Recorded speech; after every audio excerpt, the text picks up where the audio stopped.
case briefs, and so much more. LSData's got what you're looking for.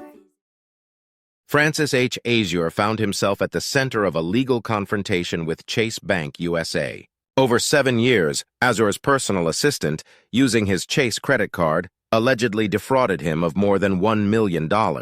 As a result, Azur initiated a lawsuit against Chase, claiming a breach of the Truth in Lending Act, TILA, and common law negligence on their part. Central to the dispute was Azur's assertion that Section 1643 of TILA offered him a right to reimbursement from fraudulent charges incurred on his credit card.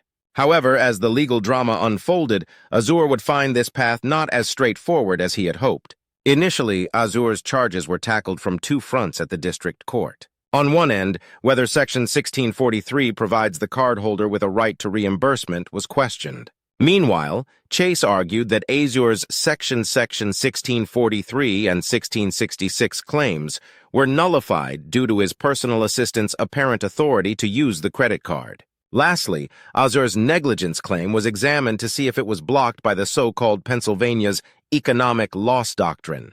The district court ruled in favor of Chase, granting their motion for summary judgment.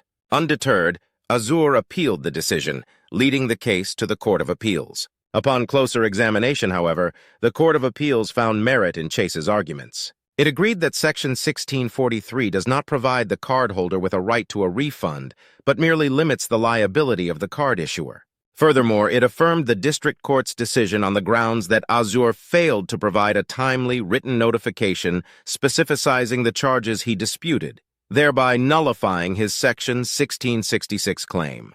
Lastly, Azur's negligence claim ran foul of the Pennsylvania's economic loss doctrine, which shut the door on his efforts to claim negligence, precipitating in solely economic damages without the presence of physical or property damage. Ultimately, the Court of Appeals upheld the district court's decision. It found Azur's negligence claim barred under the economic loss doctrine, while his TILA claim impeded by his failure to comply with the specific requirements of the Act. It pointed out that Azur's inability to distinguish between the payment and approval functions gave his assistant the apparent authority, leaving Chase under the impression that the charges were authorized.